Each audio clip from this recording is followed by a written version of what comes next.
Hello nieces, hello nephews, it's your Uncle Charles here and welcome back to my YouTube channel where we do unbiased price action analysis. And today, Uncle's gonna be a lot calmer and I'm not gonna go as crazy as I did in the last video, alright? But I thank you guys for all the love you guys showed me in the comment section and all the people that just showed Uncle some empathy and all that happy stuff, alright? Appreciate it. But guys, well, I did say to you guys, right, that if this 408 level can clear as a resistant, we can possibly fill out the rest of this bull flag before CPI. However, market makers, they're pulling some tricks on us. So what they gave us a breakout, as you guys can see here on this 4-hour chart, a breakout of the bull flag the day before CPI that's going to be reported at 8:30 a.m.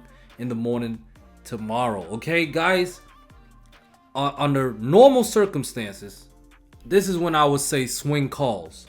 However, fundamental matters, even though this is a price action channel, fundamental matters, and we got a very big catalyst coming out early in the morning. And if you're holding options, you're going to be helpless until market open. So I'm praying that it works out in your favor, okay?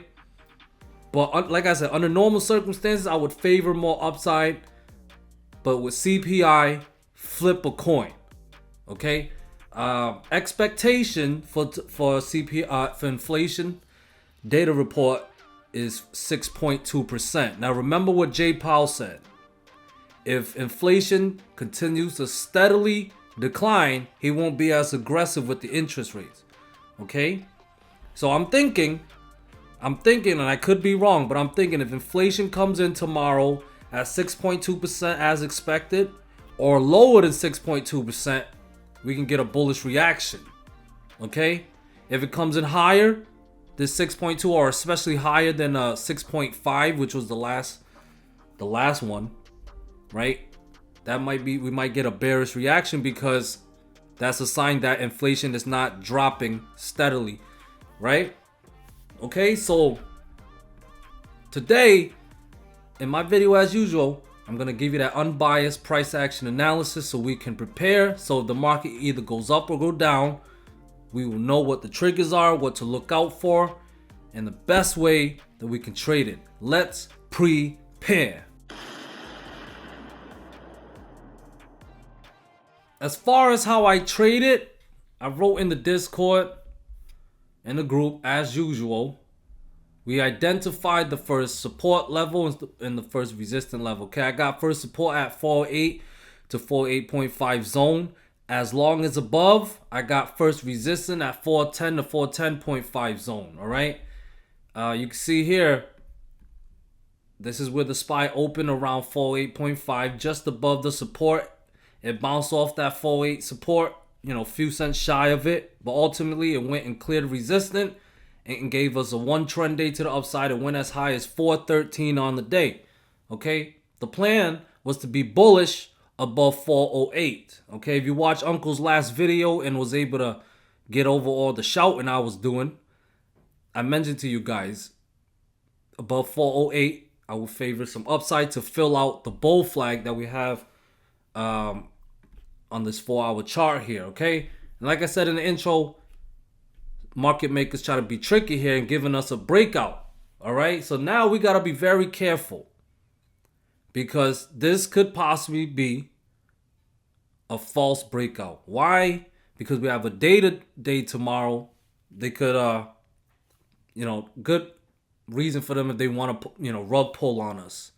Okay, for whatever reason, they'll have a catalyst in the morning at 8:30 a.m. Eastern time. So we got to be very careful. I have a no swing policy before data release day. Okay, I don't know if anybody followed that or have that same policy, but that's what I have because it's similar to earnings. It's too risky for me. It can make a big move in either direction. Okay, so as far as the bull case scenario goes, The breakout, we got the breakout of this bull flag. Breakdown levels around 411.5 ish now. Okay. If SPY is back below 411.5 tomorrow, that's a false breakout setup.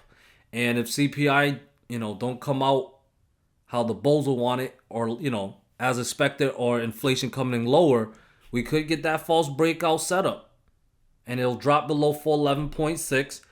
That would be our sign or trigger to look for puts. Okay, and if it opens below that, then just identify the next support level, the next resistance level, play that next setup. So if it's open below 411.6, I have the next support around the December high at 410 to 410.5 zone. Break down that level, you can look to short that. And of course that 408 level, if it breaks down that support level, you can look to short that. You miss one setup, you identify the next setup, and you play that one unbiasedly, okay? But as far as the bear case scenario goes, it would have to drop back below 411.5, okay? But if it's above 411.5, I'm going to give the bulls the benefit of the doubt that this breakout holds, and I would need to see follow through with that 414 level. If you put your fib level from the all-time high down to October low, the 50% fib level is at 414. You can see this past couple of weeks, it's been a big battle there around 414, where every time we broke above, we kept getting false breakouts. Eventually, if we keep knocking on the door, that door is going to get weaker and it'll break through. Okay, so bears will definitely have to step up there around 414, because if they don't, that will be very bullish. Okay, very bullish indeed. Okay, so bull case scenario, 411.5 holds. Clear that 414 level. You can also recapture this rising wedge here. Okay, to recapture the rising wedge, it would have to get above 415. Above 415, I would favor a test of 416.5 to 417 zone. And then there's the 23.6 fib level I got at 418.2. Okay. Yeah. So you guys got my levels. Please add them to your charts. And let's play this unbiasedly. I recommend sizing down tomorrow.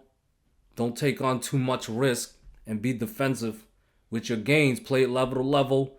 Okay, sheeps, we don't, the sheeps, they don't have big, strong arms and legs like bulls and bears, Sheeps, all they do is just eat greens all day, enjoy their greens.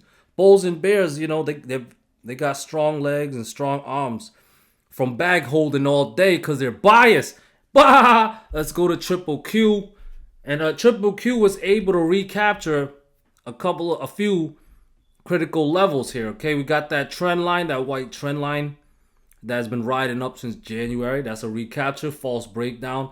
And of course this yellow line, which had that mother candle inside candle setup, it recaptured the mother candle's low, so that setup is canceled. And it also recaptured a fib level, okay, at 303.8, the 61.8 fib level from August high down to October low.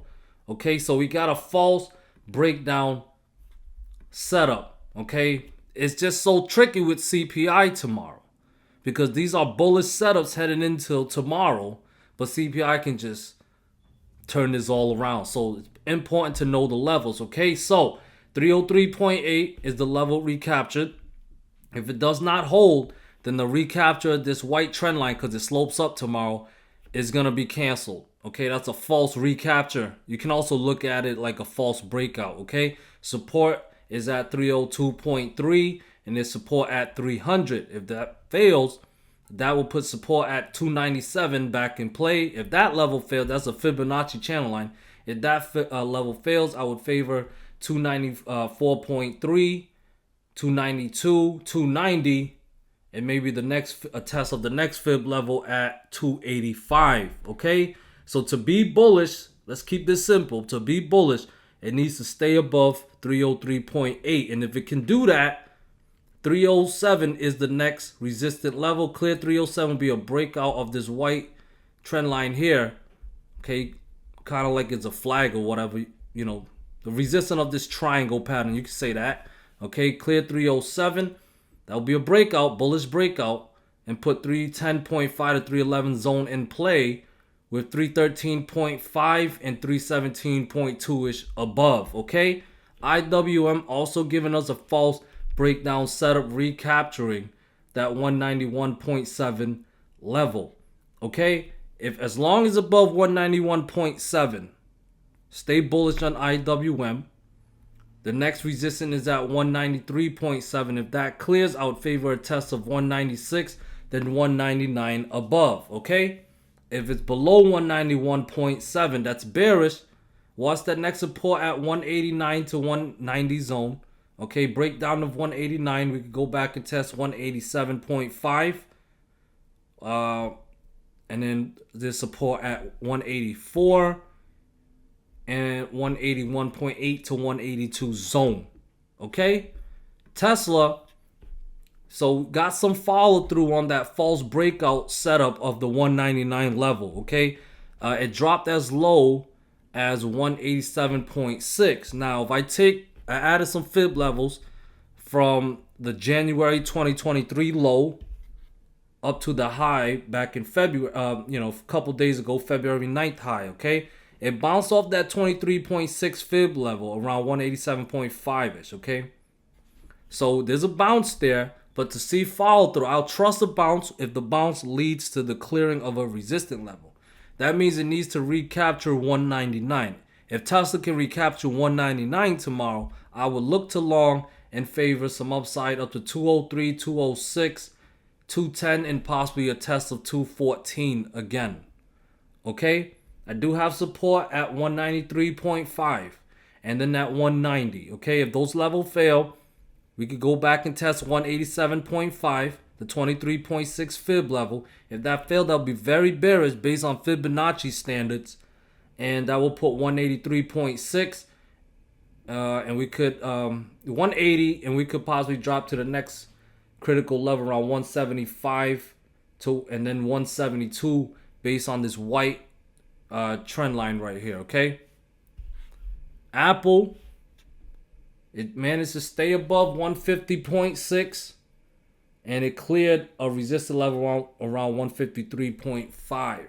Okay, if it could stay above 153.5, the next resistance level is at 155.2 that I got with 157.2 and 160.4-ish. Okay, if it cannot hold 153.5, that is a false breakout, but I'll need to see it break down support starting with 150.6 to trigger some more downside down to 149, 146.7, and there's a gap around 145.3-ish, and then that level around 143.5. Okay, DXY, well, it had a setup to push more higher, but instead it did not happen. Okay, it managed to close back below that level of 103.4-ish. Okay, so we got a false breakout setup here on the DXY. However, that could still change because, like I said, big data day tomorrow in the morning. Okay, 103.4 recaptures. That will be bullish for DXY, and we'll see if 104.1 can clear finally to trigger more upside. That will be bullish if DXY gets above 104.1. Now, if it stays below 103.4, the false breakout holds, guys. There's support around 102.6 and 102.3. If 102.3 failed, I'm favoring a test of 101.5 and maybe a drop down to 100.8. Okay, VIX, that's the big body red candle, still failed to stay above that 21.2 level. That's the 23.6 fib level that I got. Okay, can't get bullish on the VIX if it can't stay above 21.2. Okay, it needs to stay above that level to look more bullish. Right now, it looks like it wants to go back test that orange trend line as a support. Okay, which isn't necessarily bearish, but that would mean more downside for the VIX. Okay, which means bearish in the shorter term. Okay, so remember that orange trend line that we had? It broke out back on last Thursday, and it may want to back test that breakout of that trend line as a support. We'll see if it holds. That would be, textbook bullish because you see a roll change. But if it breaks back below this trend line, obviously that would be very bearish. Okay, guys, so let's end this with the option flow filter for 500K premiums or above. Heading in to CPI, the flows are overall bearish. Okay, if we check expiration date 1 week out, it's just nothing that really sticks out, but I can say that it's overall bearish, as you guys can see here. All right, but yeah, overall bearish heading into tomorrow. For triple Q, those a different story. 70% are into calls. Okay, despite that 70% in the calls, there isn't a pretty aggressive play here. Sweep orders, 1 million in premium, over 5,000 in size, 296 strike price in puts. So big money is short-term bearish because February 17th expiration date. So short-term bearish right before CPI. That's definitely worth noting in my opinion. How about IWM? IWM 100% into puts, okay? Tesla 84% into puts. Nothing that really sticks out to me, but the majority is puts, bearish. Apple 57% in the puts for Apple. Okay? And let's see if the VIX can reveal anything important. 100% in the calls for the VIX, okay? So there you go. There you guys have it. I hope you guys found value in this video. If you guys would like more content from Uncle Charles, please consider joining my Discord. I would love to serve you guys at a higher level. Other than that, peace.